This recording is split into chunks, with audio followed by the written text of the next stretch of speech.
हाय नमस्कार दोस्तों, मैं Raj Bahadur are reasoning classes में आपका स्वागत करता हूं। आज हम पढ़ेंगे एक नया टॉपिक रीजनिंग का, जो है सीटिंग अरेंजमेंट। सीटिंग अरेंजमेंट सबसे अच्छा टॉपिक है और थोड़ा इजी भी टॉपिक है, ये हम ऐसा बोल सकते हैं। ठीक है, सीटिंग अरेंजमेंट।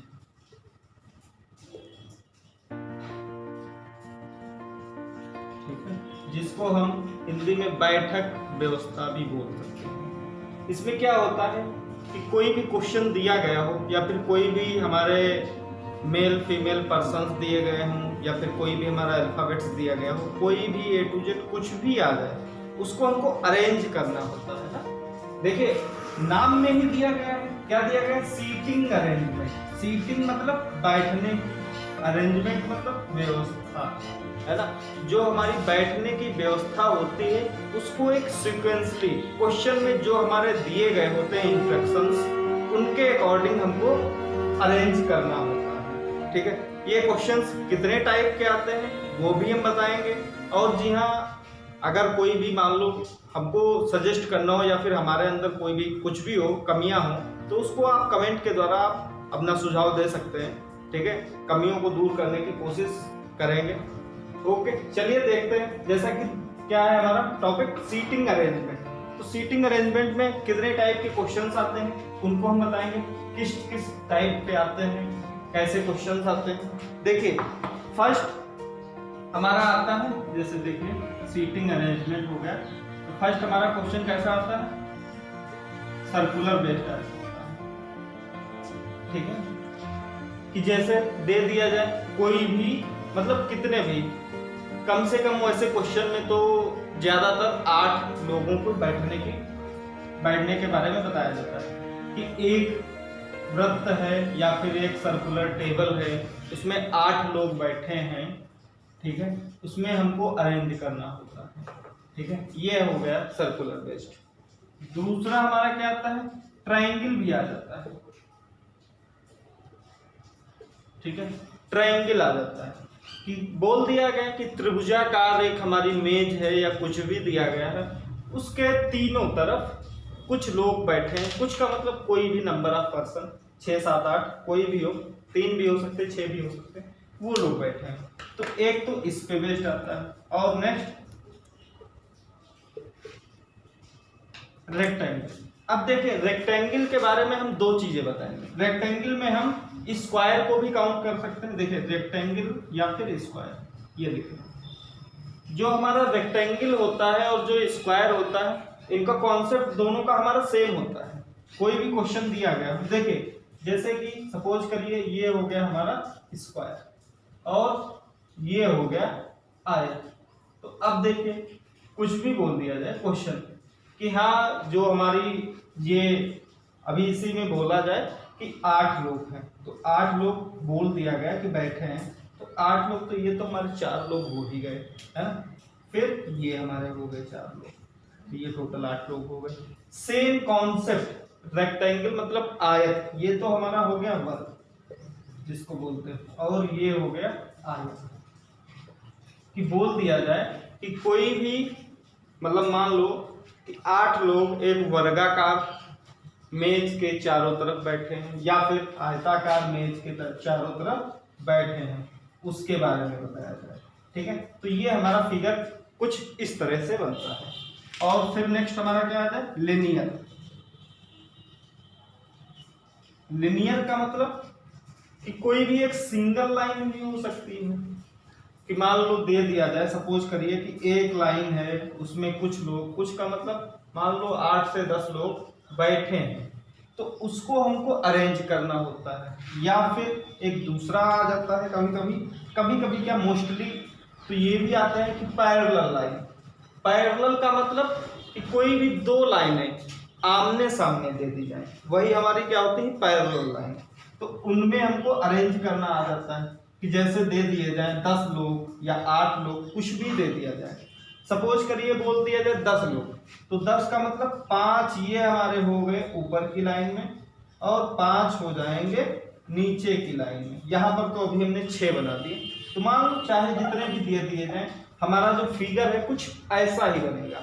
ठीक है, कॉन्सेप्ट बस हमारा क्लियर होना चाहिए। कोई भी क्वेश्चन दे दिया जाए, कॉन्सेप्ट अगर क्लियर होगा तो चाहे जैसा क्वेश्चन आ जाए, क्वेश्चन को हम इजीली सॉल्व कर सकते हैं। और जी हाँ, जैसा कि ये क्वेश्चन जो होते हैं कम से कम 3 से लेके 5 नंबर के क्वेश्चंस, तो एक क्वेश्चन में आगे हम बताएंगे कैसे किस टाइप के क्वेश्चंस आते हैं। बस हमको जानना चाहिए कि जैसे मान लो कोई भी एक क्वेश्चन दे दिया जाए, सर्कुलर बेस्ड हमारी कोई भी दे दिया जाए कि क्वेश्चन कि सर्कुलर बेस्ड ये हमारी टेबल दे दी गई है, इसके बारे में सब कुछ बता दिया जाए, पूरी डिटेल्स दे दी जाए और उसको हमको अरेंज करना हो।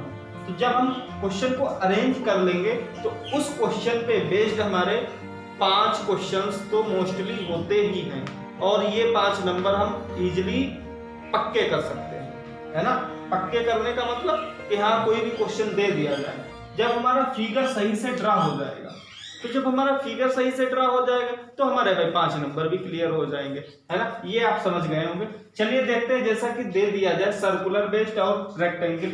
अब देखिए डायरेक्शन भी होता है कि जैसे किस तरफ बैठे हो, एक तो होता है इन और दूसरा होता आउट। मतलब जैसे कि दे दिया जाए कि कोई भी सर्कल दिया गया है ना, और जो सर्कल है या फिर सर्कुलर टेबल जो है उसके चारों तरफ जो लोग बैठते हैं वो किस डायरेक्शन में बैठते हैं, है ना। बैठने की स्थिति क्या होती है, एक तो होती है केंद्र के तरफ, है ना, इनवर्ड या फिर फेसिंग टू द सेंटर, और दूसरा क्या होता है आउटवर्ड या फिर facing outside of the centre, है ना। तो ये हो गया आउटसाइड और ये हो गया इनसाइड, जैसा कि आप देख सकते हैं फिगर में। इन का मतलब क्या होता है अंदर, है ना, और आउट का मतलब क्या होता है बाहर। और कभी कभी तो क्वेश्चन हमारे दे दिए जाते हैं कि दोनों क्वेश्चन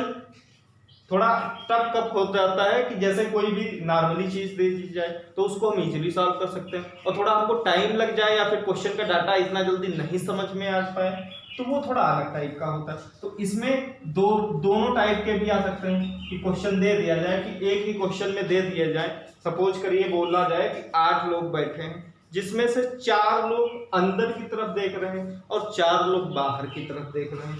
तो इसी क्वेश्चन में दोनों हमारे ये आउटसाइड और इनसाइड वाले कॉन्सेप्ट दोनों ही हमारे आपस में मर्ज करके बनाना होगा, ठीक है।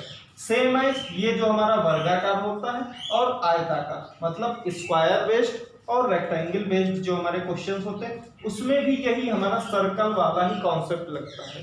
कैसे लगेगा इसके बारे में हम आगे बताएंगे, ठीक है। और ये देखिए लिनियर वाले में हमने अभी इसके पहले जो है हमने एक चैप्टर पढ़ाया था, आपने देखा होगा, पढ़ा भी होगा कि डायरेक्शन, है ना। एक डायरेक्शन होता है या फिर और एक दूसरा होता है आर्डर एंड रैंकिंग। तो आर्डर एंड रैंकिंग भी इसी पे बेस्ड आ जाता है और डायरेक्शन भी इसी पे बेस्ड आ जाता है। दोनों चीजें कैसे कि कोई भी क्वेश्चन दिया जाए तो उसमें बोल दिया जाता है कि नॉर्थ भी होता है और साउथ भी होता है। तो अब देखिए नॉर्थ और साउथ दोनों चीजें हो जाए और ईस्ट और वेस्ट भी हो जाए। तो देखिए ईस्ट और वेस्ट, तो ये तो हमारा क्या हो गया डायरेक्शन, है ना। और आर्डर एंड रैंकिंग क्या हो जाए कि हमको स्थित कि कोई भी कितने भी लोग बैठे हों, मान लो 2 4 10 लोग जितने भी बैठे हों वो एक लाइन में बैठे हों और उनका आर्डर दिया गया हो कि बाएं से चौथा, दाएं से पांचवा, दाएं से छठवा, ये सब हमारा आर्डर एंड रैंकिंग। तो देखिए जो हमारे पिछले जो कॉन्सेप्ट हैं, जो भी हमारे ये चैप्टर हैं, इन सबको हमको क्लियर करना होगा। जब तक ये हमारे कॉन्सेप्ट अच्छी तरीके से क्लियर नहीं होंगे तब तक चाहे जैसा भी क्वेश्चन आ जाए, सीटिंग अरेंजमेंट हो या फिर पजल हो, उसको हम इजीली नहीं सॉल्व कर पाएंगे। तो फर्स्ट ऑफ ऑल सबसे पहले इस चैप्टर को तो हमको क्लियर ही करना होगा, और क्लियर करने के लिए डिस्क्रिप्शन बॉक्स में आप जा सकते हैं। वहाँ पे हमारे ये जो प्लेलिस्ट है, जैसा कि डायरेक्शन हो गया और आर्डर एंड रैंकिंग हो गया, इन सब का डिस्क्रिप्शन में लिंक दिया होगा, आप उसके थ्रू वीडियो को देख सकते हैं। ओके, चलिए देखते हैं इसके आगे का कॉन्सेप्ट कैसा है, देखते हैं। अब हम क्या करेंगे, सर्कुलर बेस्ड का कॉन्सेप्ट हमको क्लियर करना है। देखिए जैसा कि सर्कल में क्या होता है कि कोई भी हमारा सर्कल दे दिया जाए, है ना, उसके बाहर लोग बैठे हैं। कितने लोग बैठे हैं?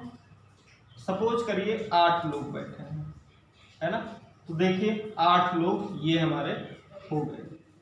वैसे तो ये हम सर्कल बना के बता रहे हैं, बस सिर्फ बता रहे हैं, है ना। हम फिगर को ऐसे नहीं ड्रा करेंगे।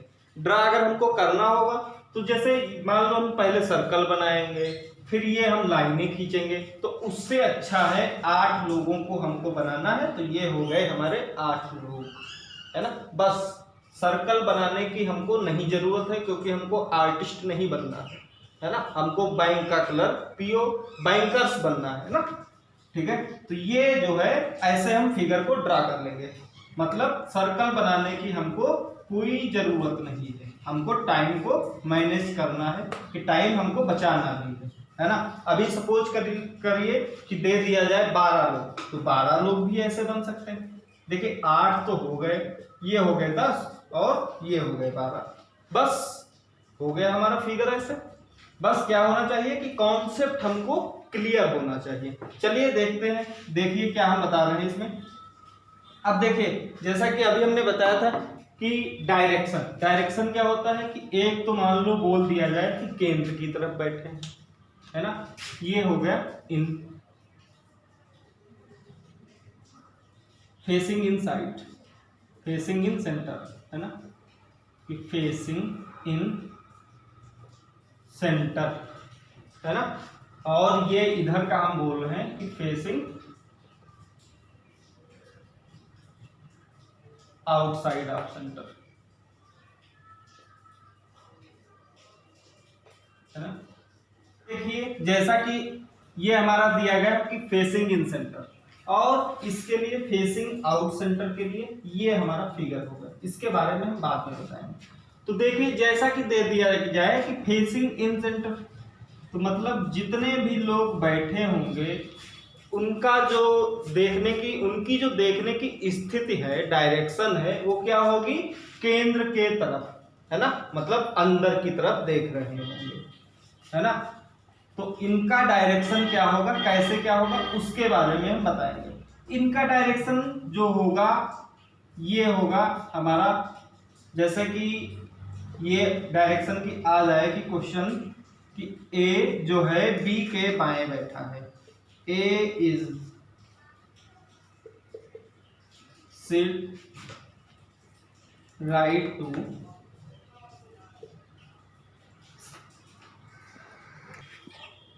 तो देखिए जैसा कि ये इस क्वेश्चन के मान लो ये हमारे 2 स्टेटमेंट्स दिए गए। स्टेटमेंट क्या दिया गया कि पहला स्टेटमेंट दिया गया है कि ए जो है बी के बाएं दूसरा है ना, कि ए जो है बी के बाएं दूसरा है। तो यहां पर हम बी को पुट कर देंगे, है ना।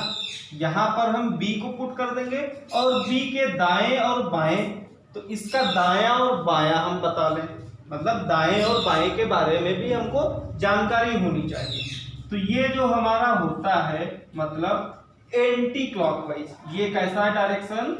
ये है एंटी क्लॉकवाइज, जिसको बोलते हैं शायद हिंदी में वामावर्त, है ना। तो ये क्या हो जाएगा? ये हो जाएगा हमारा बायां, ये हो जाएगा दायां। कब होगा दायां? जब लोग सेंटर की तरफ देख रहे हों, है ना। कब?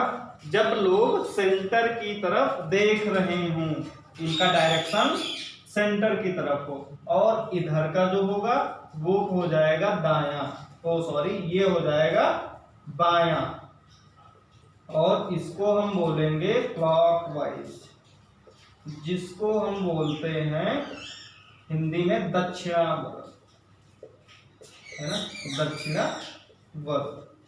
शायद इसके बारे में हमको हिंदी में क्लियर नहीं है, बट होता शायद यही है। देखिए यहाँ पे क्या होगा, ये हो गया क्लॉकवाइज बायां और ये हो गया दायां, ठीक है। मतलब कि जो पर्सन हमारा बैठा है, अगर उसकी हम घड़ी की दिशा में जाएंगे तो वो क्या हो जाएगा डायरेक्शन? वो हो जाएगा बायां, ठीक है।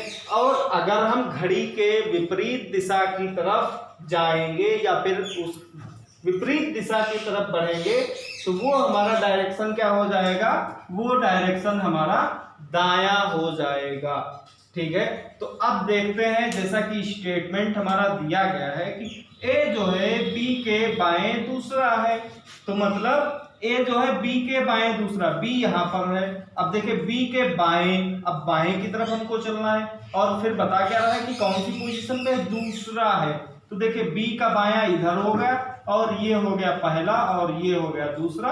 तो अब देखिए दूसरी पोजीशन पे बोल रहा है ना, तो दूसरे पे हमारा क्या हो जाएगा, ए हो जाएगा। ठीक है, क्या हो जाएगा कि B के बाएं दूसरा। तो देखिए B के बाएं इधर हमारा ये क्लॉकवाइज की तरफ जब आगे बढ़ेंगे तो पहली ये फर्स्ट पोजीशन जो है ये हमारी क्या हो जाएगी, ब्लैंक हो जाएगी, क्योंकि यहाँ पे इसको नहीं पता है कि यहाँ पर कौन बैठा है। और इसके आगे वाली जो पोजीशन सेकंड पोजीशन है वहां पे क्या हो जाएगा, ए हो जाएगा।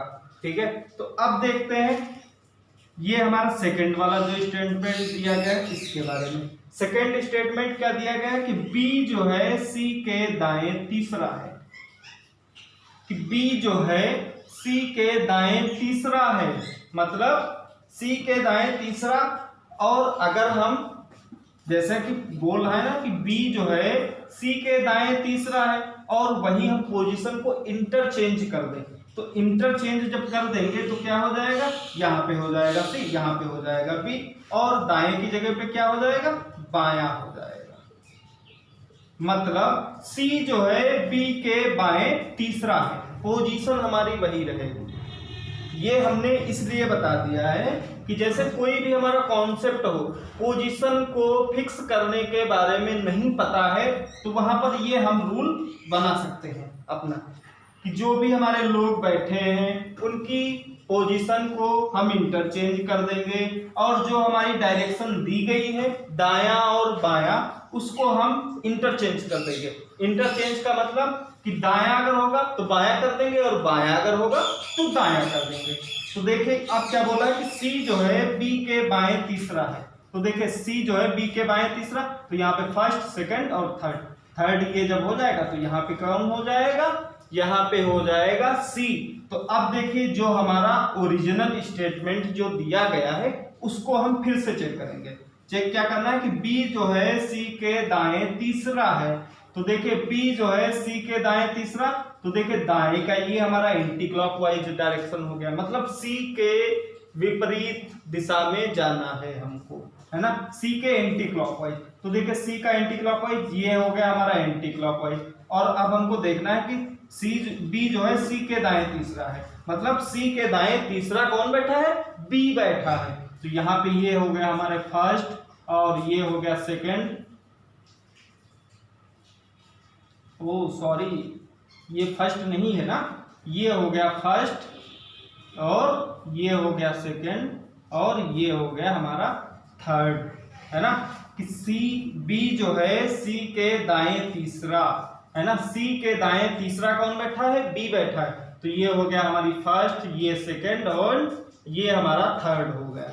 तो ये हो गई हमारी डायरेक्शन, फिक्स करने की डायरेक्शन, कि पोजीशंस क्यों कि कोई भी हमारे लोग दिए गए हों, चाहे जो भी लोग दिए गए, चाहे जितने दिए गए हों, उनकी डायरेक्शन को, उनकी पोजीशन को कैसे फिक्स करेंगे, जैसा कि हमने ये बताया है इसी प्रकार से हम इनकी पोजीशन को फिक्स कर सकते हैं। ठीक है, और इनके रिलेशंस के बारे में भी कभी कभी आ जाता है कि कोई भी हमारी दे दी जाए, पजल वगैरह या सीटिंग अरेंजमेंट। वैसे तो ये हमारा सीटिंग अरेंजमेंट है, पजल के बारे में हम आगे पढ़ेंगे। ठीक है, तो जैसा कि आ जाए रिलेशन बताने के लिए, है ना, रिलेशन, तो रिलेशन बताने के लिए हमारे दो आ जाते हैं, कौन कौन से, दो नहीं चार आ जाते हैं, बट दो के बारे में बताना होता कि पोजीशन। एक तो होता है एंड और दूसरा आ जाता है बट, इसके बारे में क्लियर होना चाहिए। और नेक्स्ट आ जाता है हु, whom या फिर which, और यहाँ पर आ जाता है what भी आ जाता है ना, ये हमारा what भी आ जाता है। ठीक है, तो ये जो हमारे जो स्टेटमेंट्स जो दिए गए हैं जिनके बारे में हम बता रहे हैं, ये सब हमारे ऊपर वाले जो हैं ये फर्स्ट पर्सन के लिए आते हैं। किसके लिए आते हैं, ये आते हैं हमारे फर्स्ट पर्सन के लिए।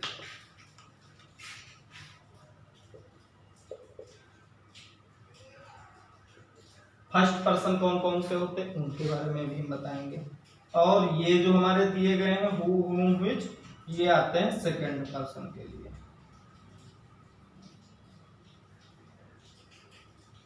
ठीक है, कैसे? जैसे कि देखिए हमारा कि कोई भी स्टेटमेंट दिया गया हो, सपोज करिए कि स्टेटमेंट मान लो दिया गया हो ए बी के दाएं, तीसरा जो सी के बाएं, चौथा है। तो अब देखिए हिंदी में हमको अच्छी तरीके से नहीं समझ में आता है। क्यों नहीं समझ में आता? क्योंकि वहां पे कंफ्यूजन होता है। कौन सा कंफ्यूजन होता है कि आ जाता है कभी कभी जो और लेकिन, इसके बारे में हम कंफ्यूज हो जाते हैं, है ना।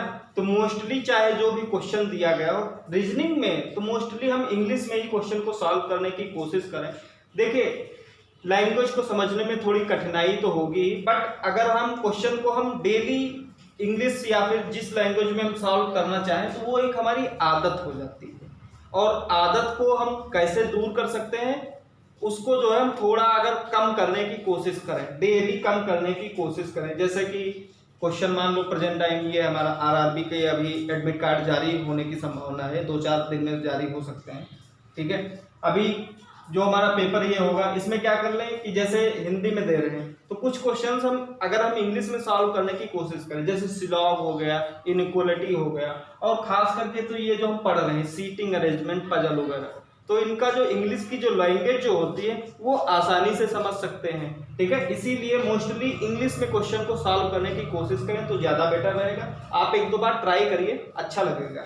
ठीक है, कभी हम भी हिंदी में सॉल्व करते थे बट आज हम इंग्लिश में ही सॉल्व करते हैं। बट यहाँ पे तो हमको बताना पड़ेगा ना, दोनों भाषाओं में बताना पड़ेगा।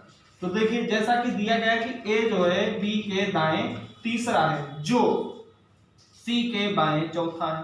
तो अब देखिए जो का मतलब क्या होता है, जो का मतलब सेकंड पर्सन होता है ना। जो का मतलब सेकंड पर्सन होता है। तो सेकंड पर्सन कौन सा होगा, ये है हमारा फर्स्ट और ये है हमारा सेकंड, ये हो जाएगा। ठीक है, और अगर यहीं भी बोल देता और, तो और हमारा किसके लिए आता है, और हमारा ए के लिए आ जाता, फर्स्ट पर्सन के लिए आ जाता है ना। ये सब हमको इसके बारे में अच्छी तरीके से पता होना चाहिए, तभी हम क्वेश्चन को इजीली सॉल्व कर सकते हैं। ठीक है, जैसा कि ये अभी तो हमने बताया था फेसिंग इनसाइड के बारे में। अब हम देखते हैं कि फेसिंग आउटसाइड का कॉन्सेप्ट क्या है। और जी हाँ, अगर वीडियो अच्छा लग रहा है तो भाई लाइक करिए, शेयर भी करिए, और लोगों के पास भी जो आपके जानने वाले हैं उनके पास भी शेयर करिए, और लोगों से कहिए हमारा चैनल सब्सक्राइब करें। ठीक है, क्योंकि इस पे आते रहेंगे आपके लिए एक अच्छी तरीके से अच्छे वीडियोस आते रहेंगे जो कि आपके आगे आने वाले एग्जाम्स के लिए ज़्यादा रिलेवेंट होंगे। चलिए देखते हैं हमारा अगला कॉन्सेप्ट क्या है आउटसाइड का। तो अब देखते हैं हम facing outside of the centre का कॉन्सेप्ट जो हमारा दिया गया है, मतलब कि केंद्र के बाहर जब लोग केंद्र के बाहर देख रहे हो तब का कॉन्सेप्ट कैसा होता है उसके बारे में अब हम देखेंगे। जैसा कि अभी हमने बताया था कि केंद्र के अंदर मतलब facing inside of the centre जब हमारे लोग देख रहे हो तब का कॉन्सेप्ट क्या था उसके बारे में अभी हमने पढ़ा है। अब हम देख रहे हैं कि फेसिंग आउटसाइड, आउटसाइड और इनसाइड में क्या होता है। जो इनसाइड होता है उसका जस्ट अपोजिट आउटसाइड होता है। मतलब जैसा कि अभी हमने इनसाइड के बारे में पढ़ा था उसका जस्ट अपोजिट क्या हो जाएगा, आउटसाइड हो जाएगा, है ना। तो अब देखिए जैसा कि ये हमारा एंटी क्लॉकवाइज जो डायरेक्शन था वो क्या था, वो था हमारा कि दाएं देखना, है ना। और जो हमारा क्लॉकवाइज जो डायरेक्शन था वो क्या था, बाएं देखना। बट यहाँ पे हमारा कॉन्सेप्ट क्या दिया गया है कि आउटसाइड, जब लोग बाहर की तरफ देख रहे हों तब का कॉन्सेप्ट क्या हो जाएगा, जस्ट चेंज हो जाएगा, है ना, कि दाएं का क्या हो जाएगा, बायां हो जाएगा, और बाएं का क्या हो जाएगा, दायां हो जाएगा, है ना, कि दाएं का क्या हो जाएगा, बायां, और बाएं का दायां हो जाएगा। जैसा कि पिछले वीडियो में इनसाइड जो था उसमें क्या था कि इनसाइड वाले में क्या था कि दायां था ना, कि एंटी क्लॉकवाइज दायां था, और जो हमारा क्लॉकवाइज जो था वो बायां था। बट इसमें क्या है, जस्ट अपोजिट चेंज हो गया है। तो अब देखते हैं कि इसमें क्वेश्चंस या फिर स्टेटमेंट को हम कैसे फिक्स करेंगे। जैसा कि दे दिया जाए कि P जो है Q के दाएं तीसरा है, कि P जो है Q के दाएं तीसरा है, और दूसरा आ जाए कि R जो है P के बाएं दूसरा है। ठीक है, जैसा कि ये हमारे दो स्टेटमेंट्स दिए गए हों तो इनको हम फिगर में कैसे फिक्स करेंगे उनके बारे में देखते हैं। तो अब देखते हैं हमारा फर्स्ट स्टेटमेंट जो हमारा दिया गया है। क्या दिया गया कि P जो है Q के दाएं तीसरा है। तो अब देखिए P जो है Q के दाएं तीसरा, मतलब Q को हम किसी एक जगह फिक्स कर लें, है ना, Q को हम किसी एक जगह फिक्स कर लें। तो अब देखिए जगह का मतलब कोई जरूरी नहीं है कि यहाँ पर ही फिक्स किया जाए, यहाँ पर फिक्स कर सकते हैं। हमारे पास 8 पोजीशंस दी गई हैं, 8 प्लेस दिए गए हैं, 8 में से किसी भी हम प्लेस पर Q को फिक्स कर सकते हैं। ठीक है, यहाँ पर कोई जरूरी नहीं है, यहाँ पर भी कर सकते हैं, यहाँ पर भी कर सकते हैं, यहाँ पर भी कर सकते हैं। पोजीशन को हम चाहे जहाँ फिक्स करें, क्वेश्चन हमारा कभी भी गलत नहीं। कौन बैठा है, तीसरा बैठा है P, है ना। तो देखिए ये हो गया पहला, दूसरा और तीसरा, ये हमारा फर्स्ट स्टेटमेंट क्लियर हो गया है। और अब हम देखते हैं सेकेंड स्टेटमेंट। सेकेंड स्टेटमेंट क्या दिया गया है कि R जो है P के बाएं दूसरा है, कि R जो है P के बाएं दूसरा, P यहाँ पर बैठा है और P के बाएं मतलब एंटी क्लॉकवाइज चल रहा है ना। क्या दिया गया कि एंटी क्लॉकवाइज जब हम चलेंगे तो वो हमारा हो जाएगा बाएं, और कितनी पोजीशन पे पहुंचना है, दूसरी पोजीशन पे। तो ये हो गया पहला और ये हो गया दूसरा। तो दूसरे पे हमको दूसरे पर किसको प्लेस करना है, दूसरे पर R को प्लेस करना है ना, कि P जो है R जो है P के बाएं दूसरा है। तो R जो है ये हो गया P के बाएं दूसरा। ये हम ऐसे फिगर को ड्रा करेंगे और जो हमारी पोजीशंस जो होंगी उनको हम ऐसे प्लेस करेंगे। ठीक है, उनको हम ऐसे ही उनकी सीटिंग अरेंजमेंट करेंगे, बैठने की व्यवस्था को ऐसे ही हम अरेंज करेंगे। उम्मीद करते हैं ये जो कॉन्सेप्ट हमने बताया है ये कॉन्सेप्ट आपको अच्छी तरीके से समझ में आया होगा। चलिए देखते हैं इसके आगे का थोड़ा और भी हम सबसे अच्छी चीज बता रहे हैं जो कि ज्यादा कंफ्यूजिंग होती है, उसके बारे में आपका हम कंफ्यूज दूर करने के लिए बता रहे हैं कि आप जो है कंफ्यूज ना हो उस क्वेश्चन में। तो देखिए जैसा कि अभी हमने सर्कल के बारे में पढ़ा है ना, जो हमारा कॉन्सेप्ट था सर्कल का कि इन और आउट का, वही हमारा कॉन्सेप्ट किसमें होगा, स्क्वायर में भी हो जाएगा और रेक्टेंगल में भी हो जाएगा और ट्रायंगल में भी हो जाएगा, है ना, ट्रायंगल में भी हो जाएगा। और सर हम स्ट्रेट लाइन या फिर पैरेलल लाइन में भी हम बना सकते हैं। ठीक है, उसका कॉन्सेप्ट बस हमको क्लियर होना चाहिए, वो थोड़ा अलग टाइप का है बट कॉन्सेप्ट हमारा सब सेम यही होता है। ठीक है, देखिए इन भी हो जाए आउट भी हो जाए कुछ भी हो जाए, जो हमारा सर्कल का कॉन्सेप्ट होता है कि क्लॉकवाइज एंटी क्लॉकवाइज, है ना, कि क्लॉकवाइज में दाएं या बाएं होता है इन और आउट जो भी हो, वो सब हम इसमें हम यूज कर सकते हैं, वही कॉन्सेप्ट, ठीक है। और इसमें भी हम वही कॉन्सेप्ट यूज कर सकते हैं, बस नॉर्थ साउथ जो भी आए हमारा, हमने पिछले वाले वीडियो में हमने बताया भी है कि डायरेक्शन में कि दाएं कब होता है बाएं कब होता है, कि किसके दाएं क्या होता है, नॉर्थ साउथ ईस्ट वेस्ट, सब कुछ इसके बारे में हमने बता रखा है, ठीक है। तो अब देखिए, जैसा कि अभी हमने बताया था कि मोस्ट इम्पॉर्टेंट चीज है ना, कि कौन सी वो मोस्ट इम्पॉर्टेंट भाई बात है ना। तो अगर भाई इस बात को जानना है तो फटाफट लाइक करिए वीडियो को और लोगों के पास भी शेयर कर दीजिए, क्योंकि वो सबसे अच्छी चीज है ना। कि जो कंफ्यूजिंग होती है, क्या कंफ्यूजिंग होती है, कि जैसे कि क्वेश्चन में आ जाए कि अपोजिट,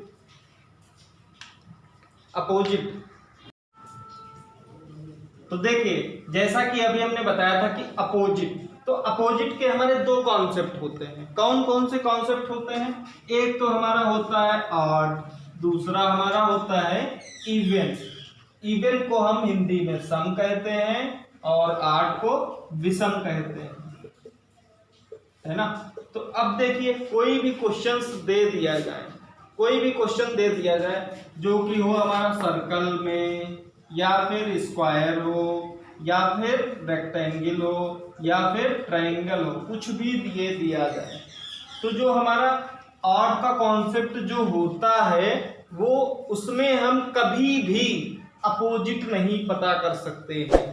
कि अपोजिट जो है हम कभी भी, ऑड के केस में हम कभी भी अपोजिट के बारे में जानकारी नहीं बता सकते हैं। बट जो हमारा इवन का कॉन्सेप्ट होता है उसमें हम अपोजिट के बारे में बता सकते हैं। कैसे? कि अभी क्वेश्चन दे दिया जाए कि 9 लोग भाई बैठे हैं, कि यहाँ पर ये तो हमारे हो गए 8 लोग, तो चलिए ठीक है 8 लोग हो गए, और दूसरे में दे दिए जाए 9 लोग, तो क्या हम, जैसे देखिए 8 के बारे में जो हमारा होता है ये हो गया हमारा इवन का, ये हो गया इवन का कॉन्सेप्ट, और ये हो गया ऑड का कॉन्सेप्ट। तो अब देखिए इवन के बारे में पोजीशन भी हम डिटरमाइन कर दें, पोजीशन को हम फिक्स कर दें कि कौन कौन से लोग हैं हमारे। तो अब देखिए जैसा कि दिया गया है यहाँ पर, इवन के कॉन्सेप्ट में हम क्लियर कर लें कि कैसे क्या होगा, ठीक है। देखिए वहां पर ना सही, यहाँ पर हम इस फिगर को ड्रा करेंगे। तो देखिए जैसा कि यहाँ पे दिया गया है ऑड का कॉन्सेप्ट, ये हो गए हमारे 8 लोग और ये हो गए 9।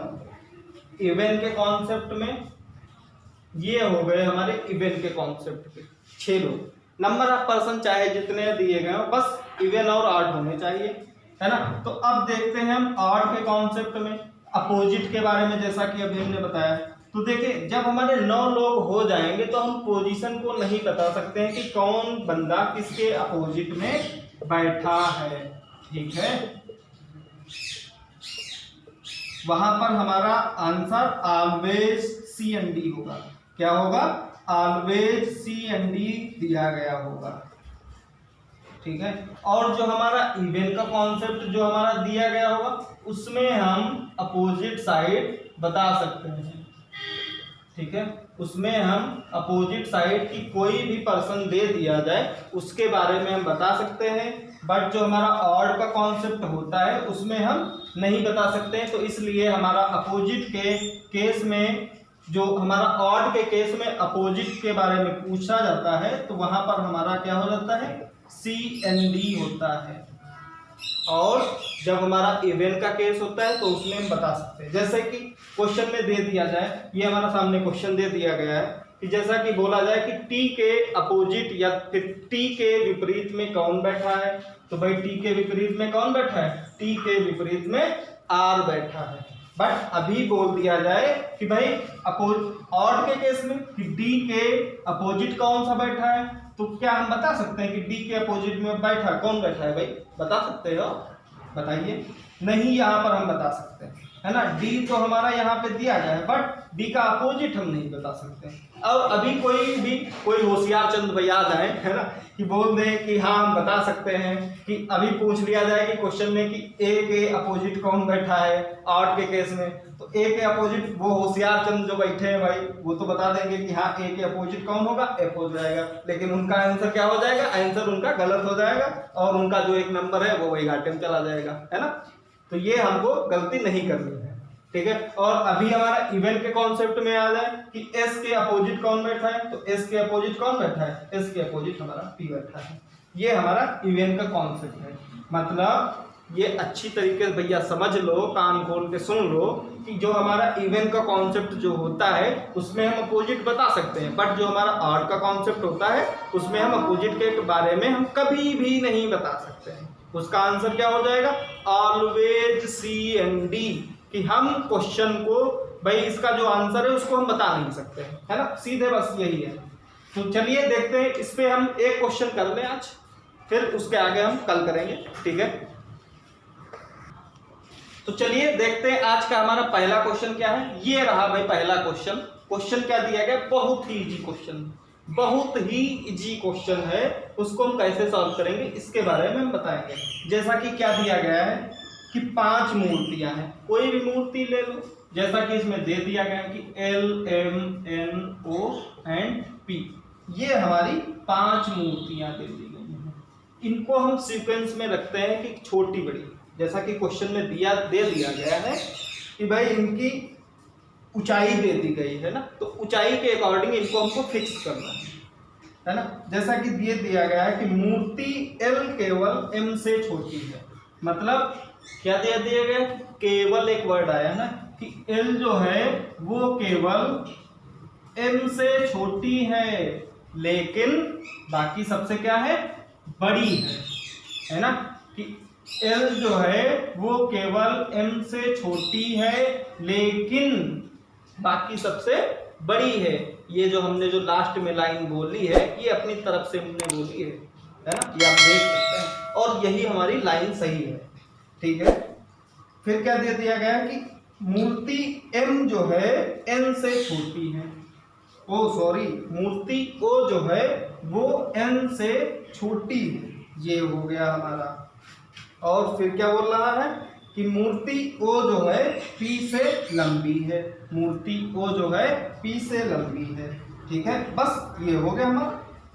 अब हम इसको उठा के यहाँ पे कितने लोग बैठे हैं भाई, 3 लोग बैठे हैं, और तीनों को उठा के हम भाई यहाँ पे फिक्स कर दें। जब फिक्स करेंगे तो ये हो जाएगा n, ये o और ये p हो जाएगा, ठीक है। ये जो हमने बताया है उम्मीद करते हैं आपको समझ में आ गया होगा। तो अब देखते हैं क्या दिया गया उसके बारे में, कि सबसे ऊंची जो मूर्ति है, कि सबसे ऊंची जो मूर्ति है वो कितनी है, 20 फीट की। तो भाई सबसे ऊंचा तो m ही है ना, सबसे ऊंचा m है, तो m की हाइट कितनी है, 20 फीट।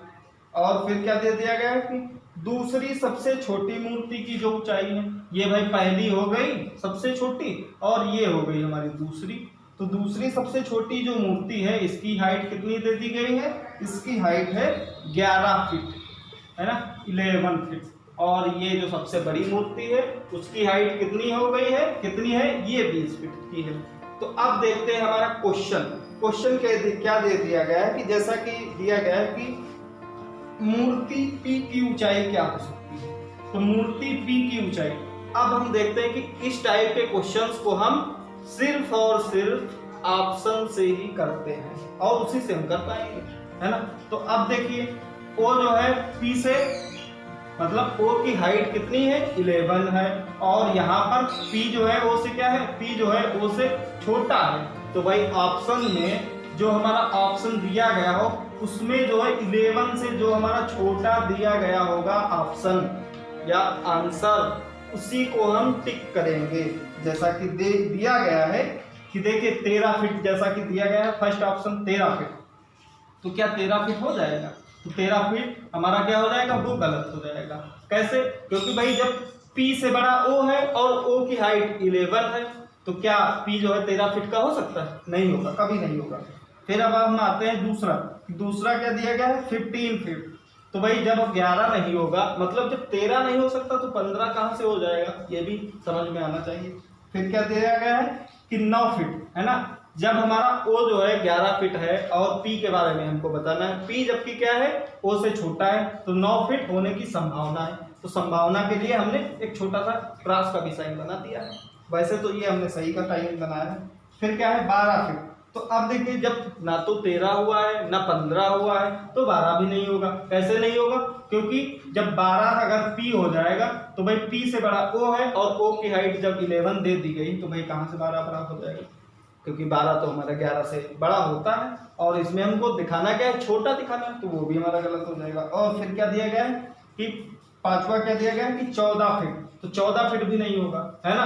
तो इसीलिए हमारा इस क्वेश्चन का जो आंसर है वो क्या हो जाएगा 9 फीट। और इस क्वेश्चन का ऑप्शन क्या हो जाएगा, ऑप्शन सी सही हो जाएगा। ठीक है, उम्मीद करते हैं ये क्वेश्चन आपको अच्छी तरीके से समझ में आ गया होगा। तो चलिए देखते हैं इसका जो दूसरा क्वेश्चन दिया गया उसके बारे में हम बताते हैं। दूसरा क्वेश्चन क्या दिया गया है, ये हो गया है, ये हो गया 9 फीट और ये है हमारा 11 फीट। अब देखिए दूसरा क्वेश्चन क्या दिया गया कि तीसरी सबसे ऊंची मूर्ति की ऊंचाई क्या है। तो देखिए ये है हमारी भाई फर्स्ट ऊंचाई, ये हो गई दूसरी और ये हो गई तीसरी। तो तीसरी के बारे में हमको बताना है। तो तीसरी के बारे में क्या हो जाएगा, मतलब 11 से बड़ी होगी, 11 से बड़ी होगी और 20 से तो छोटी हमेशा होगी। तो अब देखते हैं हम ऑप्शन की तरफ। ऑप्शन क्या है हमारा, ऑप्शन दिया गया है, फर्स्ट हमारा ऑप्शन है 13। तो देखिए क्या 13 हो सकता है। तो अब देखिए 13 होने की भाई संभावना हम व्यक्त कर सकते हैं, क्योंकि ओ जो है n से छोटा है। जब o की हाइट 11 है तो n की तो 13 होने की संभावना है। संभावना में क्या होता है, हमने एक छोटा सा साइन लगा दिया। अब देखते हैं दूसरा ऑप्शन क्या है 10 फीट। तो देखिए जब o है हमारा 11 फीट और n जो है o से बड़ा है और o जो है n से छोटा है, जब छोटे की हमारी 11 है तो 10 तो कभी होगी ही नहीं, ये भी हमारा गलत हो जाएगा हमेशा। फिर क्या है 19 फीट। तो 19 फीट के लिए हम संभावना व्यक्त कर सकते हैं, बट बिल्कुल हम डेफिनेट नहीं बोल सकते हैं 19 फीट। अब क्या हो गया 9 फीट। तो 9 फीट तो जब हमारा पी दिया गया ये होगा ही नहीं, और 11 फीट तो हमारा ओ दिया है तो ये भी नहीं होगा। तो अब देखिए यहाँ पे हमारे ऑप्शन कौन कौन से हैं, एक तो है 13, दूसरा है 19। तो देखिए अगर हम इसको हम 19 भाई लिख देंगे और सबसे बड़ा हमारा 20 है और जो 19 वाला है वो है तीसरा बड़ा, तो क्या ये 19 होने की संभावना है, तो 19 कभी भी सही नहीं होगा। तो इसीलिए जो हमारा ऑप्शन सी है वो क्या हो जाएगा, गलत हो जाएगा, और ऑप्शन जो पहला वाला है वो सही हो जाएगा, क्योंकि n की जो हाइट है वो 13 फीट होने की संभावना है, ये 13 फीट हो सकती है। इसीलिए इस क्वेश्चन का ऑप्शन जो है, ऑप्शन हमारा पहला वाला सही हो जाएगा। और उम्मीद करते हैं ये आपको जो हमने आज कॉन्सेप्ट बताए हैं सीटिंग अरेंजमेंट के, वो क्वेश्चन आपको अच्छी तरीके से समझ में आया होगा, कॉन्सेप्ट भी अच्छी तरीके से क्लियर हो गया। तो भाई अगर क्लियर हो गया, वीडियो अच्छा लगे तो भाई लाइक करिए, शेयर भी करिए और कमेंट भी करते रहिए। अगर आपको कोई भी क्वेश्चन पूछना है तो आप कमेंट के माध्यम से क्वेश्चन को आप पूछ सकते हैं। चलिए मिलते हैं अगली क्लास में। Thank you.